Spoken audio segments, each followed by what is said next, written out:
एक चुटकी इकोनॉमिक्स में हमने क्या सीखा है?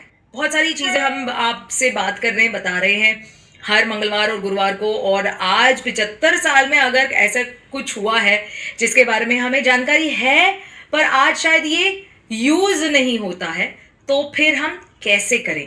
क्या करें इसके बारे में? तो कुछ ऐसी चीज़ें हैं जिसके बारे में हमको बात करनी चाहिए, जो हुआ है पहले और अब शायद होगा भी आगे। और इसकी वजह से एक सवाल आपको मैं करना चाहूंगी with regards to that. All right, let's see what's happening with my poll. Are these introduced in India by whom? ये एक्चुअली 3 टॉपिक्स हैं। ये मैंने यहाँ पे कंप्लीट नहीं किया, ठीक है? मैं आपको बताती हूँ। ग्लोबलाइजेशन, प्राइवेटाइजेशन, लिबरलाइजेशन, ये जो 3 शब्द हैं, ये यूज किए गए थे हमारे लीडर्स ने, क्योंकि हमारे देश को और आगे बढ़ाकर लेकर जाने की बात थी।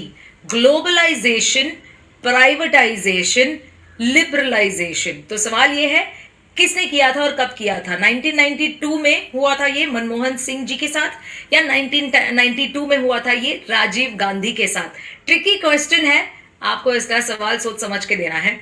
वेल, दे चुके हैं 50-50%। कंफ्यूजिंग तो है, कंफ्यूजिंग तो है। 1992 and Manmohan Singh is the correct answer, क्योंकि यस, राजीव गांधी जी थे और वो लिबरलाइजेशन के लीडर रहे हैं, पॉलिटिकल लीडर। लेकिन इसे लागू करने में जो लीडर आगे रहे हैं वो हमारे तब के फाइनेंस मिनिस्टर मनमोहन सिंह जी ही थे, और उन्हीं का श्रेय के वजह से globalisation, privatisation, liberalisation, computers introduce होना, आगे हमको लेकर जाना, पॉलिसीज चेंज करना, जहां पर बाहर से इन्वेस्टमेंट्स इंडिया में आ सकती हैं, ये सारा कुछ तब शुरू हुआ था। The year was 1992।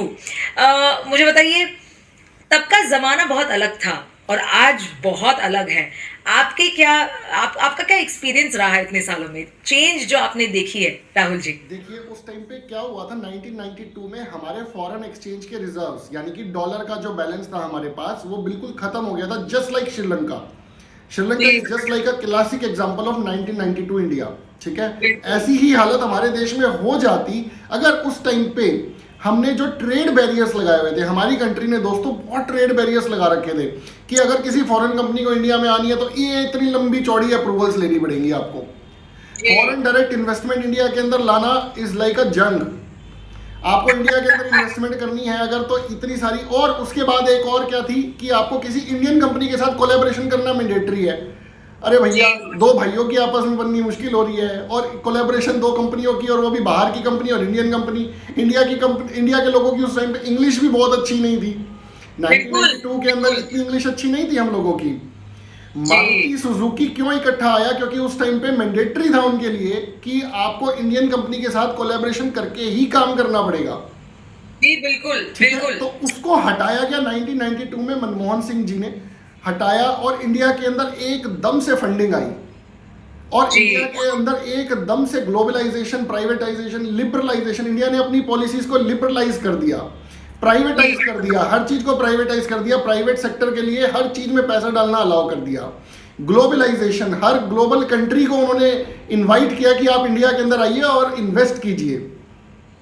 जी, जी, बाहर की कंट्रीज के अंदर रिटर्न ऑन इन्वेस्टमेंट पहले भी कम था, आज भी कम है, और इंडिया के अंदर रिटर्न ऑन इन्वेस्टमेंट पहले भी ज्यादा था, आज भी ज्यादा है। हमारी जी, पॉपुलेशन एक बहुत बड़ा, देखिए, बाहर की कंट्री के अंदर टीवी अगर उन्होंने बना दिया तो पॉपुलेशन ही 2 करोड़ है, 2 करोड़ टीवी बिल्कुल। बेच दो, खत्म काम। उसके बाद क्या? इंडिया के अंदर पॉपुलेशन इज इन अरब्स, तो भैया इंडिया के अंदर ज्यादा स्कोप है ना बिजनेस का। चाइना खुद का प्रोडक्शन खुद ही कर लेता है, चाइना तो जी, उल्टा दूसरी कंट्रीज को बेचने में माहिर है, तो उसको तो आप बेच नहीं सकते, तो बचा क्या? इंडिया एक बहुत बड़ी मार्केट है। अब देखिए मैम, एक और बात मैं यहाँ पे शेयर करना चाहूंगा। पहले इंडिया में वो लोग बुला रहे थे कि आप आइए इंडिया में इन्वेस्ट कीजिए, हमें लोगों को जी, जॉब्स दीजिए। आज हम इतने सक्षम हो गए, हमने टेस्ला को बोला भाई पहले मैन्युफैक्चरिंग करोगे इंडिया में तो ही आना, ट्रेडिंग नहीं करने देंगे। बिल्कुल, तो हम बिल्कुल। देखिए अब कहां से कहां पहुंच गए हैं। लेकिन हाँ, 1992 में अगर वो स्टेप्स नहीं लिए हुए होते तो शायद बिल्कुल, हमारी कंट्री की आज इतनी अच्छी हालत ना होती। Absolutely, absolutely. बहुत सारी चीज़ें हैं जो 1990s में हमारे गवर्नमेंट ने, कांग्रेस गवर्नमेंट ने ये ली हैं, मतलब डिसीजंस ली हैं, जिसके वजह से चीज़ें आगे बढ़ी। मुझे बढ़ते हुए आगे बढ़ने के लिए भी हमारा ज़िम्मा है, हमारा ज़िम्मा हमेशा रहेगा कि हम छोटा ना सोचें। ये एक प्रॉब्लम है राहुल जी। जब हम बड़े हो रहे थे, क्योंकि हमें पूरी दुनिया ने हमेशा कहा है कि हम छोटी कंट्री हैं, डेवलपिंग कंट्री है, अभी भी डेवलपिंग ही कंट्री है। भाई डेवलप्ड तो हो रहे हैं, हमारा पॉपुलेशन बहुत बड़ा है, जिसकी वजह से हमें अभी भी डेवलपिंग कहा जा रहा है। And yes, a larger part of the population which is come से कम 50 से 60% लोग जो है अभी भी रूरल पॉपुलेशन में गिने जाते हैं, क्योंकि अभी भी वो रूरल एरियाज में ही रहते हैं, जहाँ पर बहुत सारा इंफ्रास्ट्रक्चर डेवलपमेंट अब बाकी है। पर ये जो चेंजेस पिछले 25-30 साल से हो रहे हैं, जिसकी वजह से अब काफ़ी अच्छे चेंजेस आ रहे हैं, एजुकेशन बहुत अच्छे से आ रहा है, जिसके वजह से ये सारी चीज़ें चेंज हो रही हैं, और हमें खुद के सपनों पर भरोसा करना होगा, और हमें ये अपने आप को कहना होगा कि हमें आगे बढ़ना है, दुनिया में सबसे आगे हम बढ़ सकते हैं। अगर हर किसी ने ये अगर ठान लिया ना, तो यार हमको कोई भी पीछे नहीं छोड़ सकता है, और हम किसी से कम नहीं है, इतना ज़रूर याद रखना। 75 साल में हमको ये तो ज़रूर खुद को कहना है और दुनिया को भी कहना है कि हम किसी से भी कम बिल्कुल नहीं हैं। राहुल जी, क्या कहते हो आप? मैम बिल्कुल, मैं तो ये कहता हूँ बल्कि सपने हमेशा बड़े देखो भाई, छोटे देख के क्या करना है, बड़े तो देखो, बड़े देखोगे तभी तो कुछ होगा। एब्सोल्युटली। ठीक है, एक बंदे ने बहुत अच्छी कहावत बोली थी कि I have exponentially large dreams and even if 50% of those come true I will be on the sky. Absolutely, क्यों नहीं, क्यों नहीं। हमको मतलब we have to reach for the stars, और अभी तो इतने सारे गैलेक्सीज और यूनिवर्सेस आए हैं, मतलब हम कहाँ कहाँ तक जा सकते हैं। अगर इतनी सारी डिस्कवरीज हो रहे हैं, हमारे साइंटिस्ट और सब मिलकर इतनी अच्छी, मतलब इतना अच्छा काम कर रहे हैं, तो फिर ऑब्वियसली हमें इस पर गर्व होना है, और साथ ही साथ हमें भी हाथ पैर मिलाकर आगे बढ़ना है, ना कि हम पीछे किसी को खींचे। अगर आपके ड्रीम्स हैं तो आप दुनिया में कहीं भी जाकर वो ड्रीम्स सफल कर सकते हैं, यहीं पर रहकर भी कर सकते हैं, बहुत सारी चीज़ें जो हम कर सकते हैं। So we should never go back. बहुत अच्छे अच्छे मैसेजेस आए हैं राहुल जी, मैं क्विकली उन्हें रीड करना चाहूँगी। अजय जी जो है वो कहीं भी है, तो अनिल गुप्ता जी, ओ मेरे यारा, यहाँ बारिश ही नहीं हो रही है। कहाँ हो आप अनिल जी? राहुल जी, आपके यहाँ पे बारिश नहीं हो रही है दिल्ली में? बिल्कुल भी नहीं, पर मौसम हो रहा है लेकिन बारिश नहीं आ रही। आय हाय। सौरभ गिरी कह रहे हैं सपने पूरे करने से पहले सपने देखना जरूरी है। बहुत अच्छी बात कही है गिरी साहब, बहुत बहुत अच्छी बात कही है। तो वही तो मैं कह रही थी कि हमें सपने देखना है, हमें किसी से भी कम खुद को नहीं समझना है। बस शुरुआत कीजिए, बहुत सारे अड़चन होंगे, पर उस अड़चन से ऊपर हमें उठना है। नित्या बख्शी, हमारे लखनऊ में भी नहीं हो रही है बारिश। यार आप मतलब इस देश के किस कोने में पड़े हुए हो आप? सब आ जाओ यहाँ पर बंबई में, प्लीज बारिश का मजा उठाइए, क्योंकि इतनी बारिश हो रही है, इतनी तेज बारिश हो रही है। पिछले बस एक हफ्ते के लिए थोड़ा सा कम हुआ था, उसके बाद फिर वही बारिश, और इतनी ज्यादा बारिश है कि पूछो मत। इसका हमारे जो दर्शक है, क्या आपको कुछ कहना है 75 साल के हमारे इस इंडिपेंडेंस डे पर? क्या आपको कुछ कहना है? राहुल जी, आप कुछ कह रहे हैं? एक पॉइंट और मैम, इस टाइम आप ये देखिए, गूगल को जो मैनेज कर रहा है वो एक इंडियन है, ट्विटर को मैनेज कर रहा है वो एक इंडियन है। अभी अभी जस्ट वो ट्विटर का जो टेस्ला के साथ जो हुआ है उसके बाद उन्होंने रिजाइन किया है। अदरवाइज गूगल को भी इंडियन मैनेज कर रहा है, माइक्रोसॉफ्ट को भी इंडियन मैनेज कर रहा है, एंड ट्विटर को भी मैनेज कर रहा था। तो इंडिया के लोगों का क्या कहा जाता है, इंडिया के लोग ना जुगाड़ करने में बड़े मशहूर हैं। कोई दिक्कत परेशानी हो जिसका कोई सॉल्यूशन ना हो, उसमें इंडियन की तरफ देखते हैं, हाँ भाई तू बता क्या हो सकता है। It's like that, we are the problem solvers.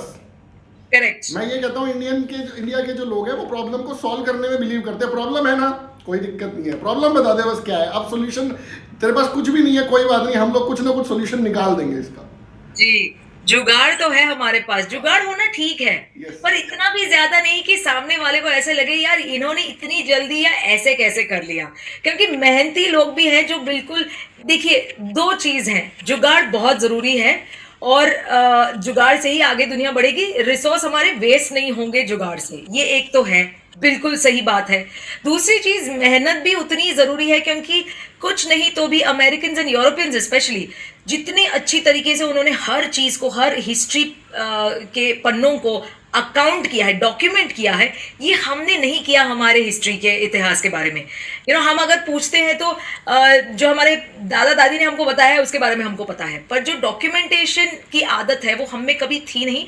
अब शुरू हुआ है, बहुत धीरे धीरे शुरू कर रहे हैं और आगे बढ़ रहे हैं, क्योंकि भाई again big population, very little food to eat, very little resources, तो उन सब के वजह से हमने ऐसा कुछ किया होगा। लेकिन अब अगर हमारे पास उसकी जानकारी है, उसकी समझ है, तो प्लीज़ वेरी इंपॉर्टेंट कि जुगाड़ के साथ साथ हमको मेहनत भी करना है, डॉक्यूमेंट चीज़ों को करना बहुत ज़रूरी है, ताकि हमारे आगे पुश्तों को ये यूज़ कर पाए और यूज़ के साथ साथ ऑब्वियसली आगे बढ़ते रहे। अगर आपको मुझे ना, व्हाई डोंट यू जॉइन, और तब तक मैं एक आखिरी पोल सवाल करूंगी, क्योंकि हम गेनर्स एंड लूजर्स हर रोज करते हैं, और गेनर्स और लूजर्स है जहां पर हम शेयर मार्केट के बारे में बात करते हैं। तो ये सवाल बहुत सिंपल सा है, when was the Sensex formed, और लाइट भी आ गई वापस, वाह क्या बात है, when was the Sensex formed.